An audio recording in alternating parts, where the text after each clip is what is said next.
Namaste and welcome. In yoga classes of many styles, you will find the Sun Salutations, or Surya Namaskar, their traditional Sanskrit name.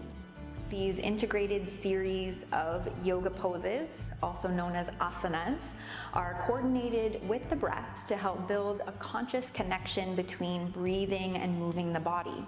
They're really a foundational practice for beginners and experienced yogis. They can be practiced as a warm-up to build up to other yoga poses, or they can be practiced just on their own for their invigorating qualities.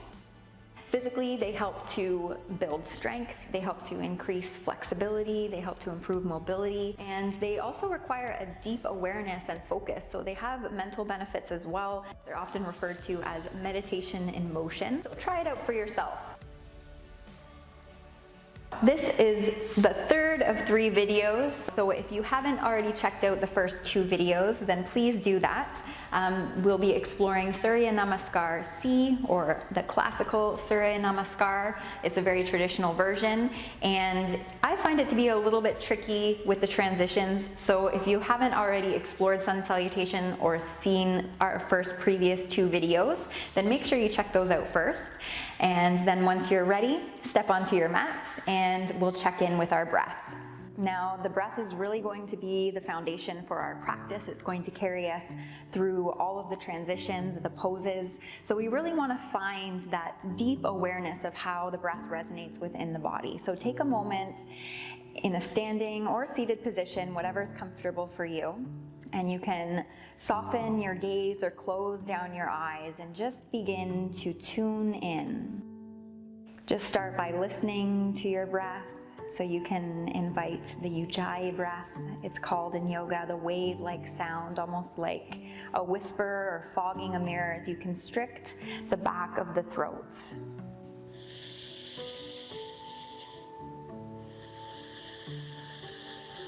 And if you're able to breathe in and out through your nose, remember that the sinuses, the nasal cavity, have all that lovely mucus and hair that helps to filter the breath. But if it's too narrow, then just part your lips and breathe in and out of the mouth. Try and deepen your inhales, lengthen your exhales so that you find that calm and steady breath.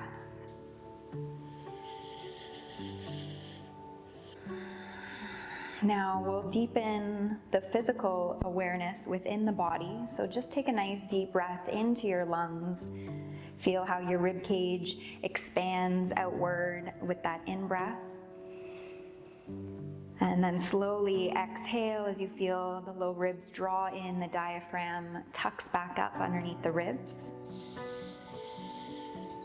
Now take a nice big belly breath, breathe nice and deep into the body. Feel how your abdominal wall expands and lengthens outward. And then as you exhale, begin to engage through the core as you draw back in. That pressure releases out of the abdomen. Good, so now see if you can breathe even deeper into the body. Take a nice deep breath in into the interior space of the pelvis. So use that pressure from the breath to lengthen out the pelvic floor muscles as you breathe in. And then as you exhale, you're going to engage in Mula Bandha, it's called in some yoga practices. As you engage in that Kegel exercise, you're engaging in lifting the pelvic floor up and in as you exhale. So begin to zip up through the front of the body as that air releases out of the lungs. Good, and then breathe in all the way down to the base of your body. Feel that lengthening, expansive quality of the in-breath. And then slowly exhale, feel that supportive, stabilizing quality of the exhale. Good. So moving forward into our physical practice, we just want to try and keep this awareness of the breath, and if at any time you need to slow down, take a step back, retract your breath, then certainly take that time to do it. It's well worth it.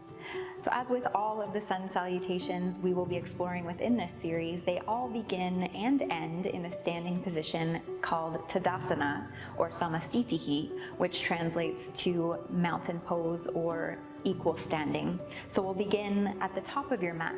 in a standing position. As the name suggests, you want to find equal pressure through the body as well as equal lift. So find that for yourself through the right side, the left side, the front and the back. Bring your awareness through the feet. Make sure you're pressing into the balls of the feet, the heels of the feet, the outsides, the insides, and then lift up through the legs. Stack the shoulders over the hips. Make sure you're not rounding the upper back, but you're also not opening the arms and flaring the low ribs forward. So again, nice, tall, strong, standing pose, just like a mountain. All right, so on an inhale, reach the arms up. As you exhale, fold to Uttanasana, forward fold. So draw the belly in, bring the hands to the mat. You can bend your knees if you're tight, and just let the crown of the head relax towards the floor. So we're moving through this slow, just take a moment to find your breath. So noticing here, the belly draws in, so it's a little bit more difficult to belly breathe. So you wanna make sure that you're using that full capacity of the lung space. Breathe into the upper back. Maybe over time, you slowly open up into the backs of the legs.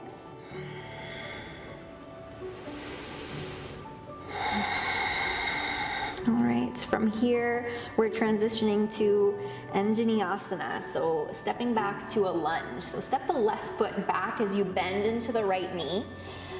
Just find the ball of your foot first, and you can stay a little bit high in your lunge if you feel strong enough. Again, keep pressing, extending through the back leg, press the back heel towards the mat, even though it's lifted. And then from here, we'll lift the upper body. So you can round the spine as you slowly reach the arms up. If that's too much balance, then you can just drop the back knee. And this can be a lot for the hip flexors if you're not used to doing these lunge positions. So maybe you want to keep your hands down on the floor and just work on breathing from here, extending through the spine. If your knee is down and it feels better for you, you can inhale the arms up from here as well, still getting the same benefits wherever you are. Again, once you're lifted, you're reaching up through the arms to kind of create that space through the spine. So use the strength of the arms to pull the shoulders away from the hips. And you can even press the palms together in front of the face, kind of getting more of that extension, maybe even dropping back into a gentle back bend. Again, it's completely up to you. Make sure you feel what's right for your body. Don't push yourself past that edge. Good. Take another full breath here. And then we're going to come to Chaturanga Dandasana. So high plank to low push-up. So bring the hands to frame the front foot and step yourself back to a high plank. So you can drop the knees here. It requires a lot of strength through the arms, the upper back, to hold your high plank. So you can drop the knees and just bring your attention there first. Make sure that you're pressing through all pads of the hands, all pads of the fingers. You're extending through the arms, so push the hands into the mat like you're pushing the floor away from you. Feel the shoulders open up away from the spine.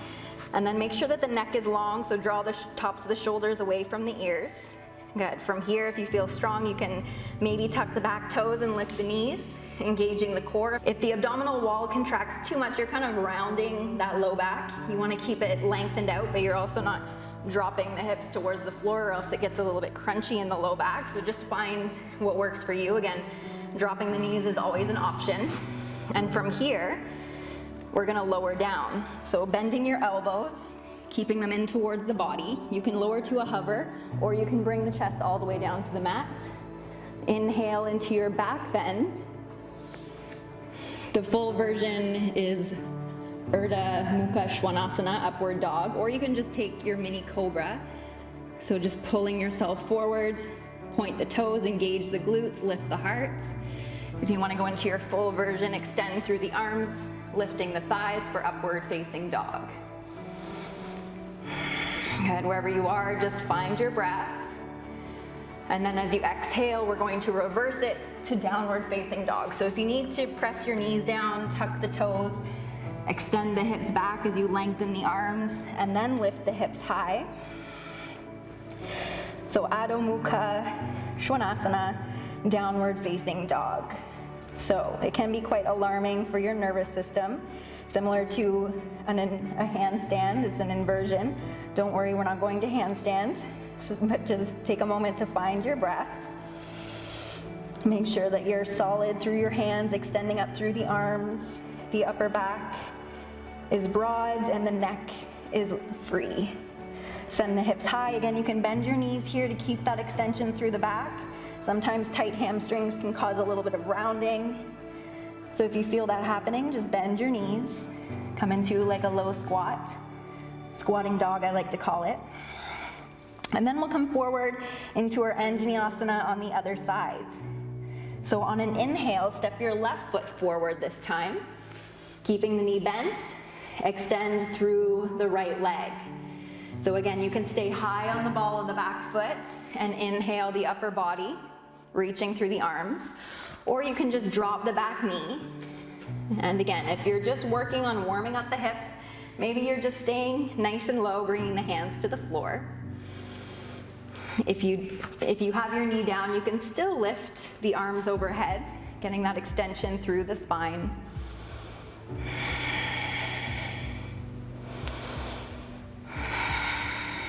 And with the extended arms, you can press the palms together, reaching up through the fingertips, and maybe dropping into that gentle back bend if it feels good, maybe not. Good, one more full cycle of breath here. And then exhale to Uttanasana, forward fold. So this is a tricky transition, straightening that front leg. So just brace that front knee as you step forward. If your knee is down, you're gonna tuck the back toe, lift the knee, and then step both feet forward. So again, relax the crown of the head down, draw the belly in. You can bend your knees if you're tight, hands to the floor, or to either elbow, find your breath.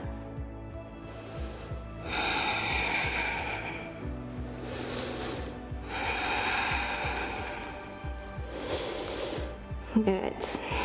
On an inhale, come to standing, so slowly drop the tailbone first. Imagine you have a heavy, heavy tail, and then we're gonna lift vertebrae by vertebrae. Keep the chin tucked as you lift the heart, shoulders over the hips, head comes up last.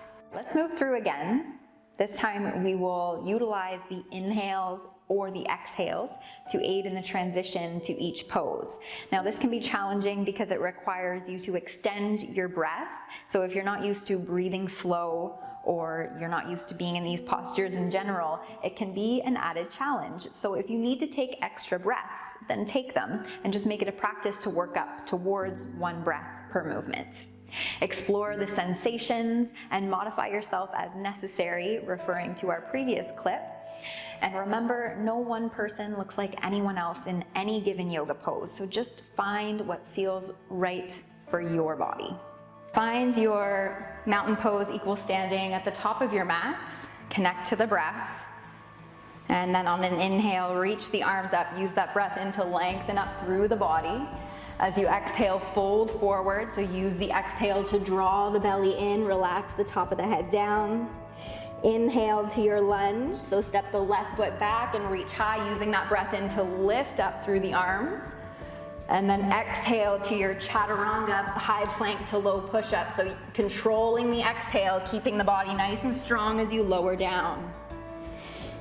Good, inhale to your cobra or upward dog, using the breath in to lift the heart into the back bend. And then as you exhale, engage the core, pull the hips back to your downward dog.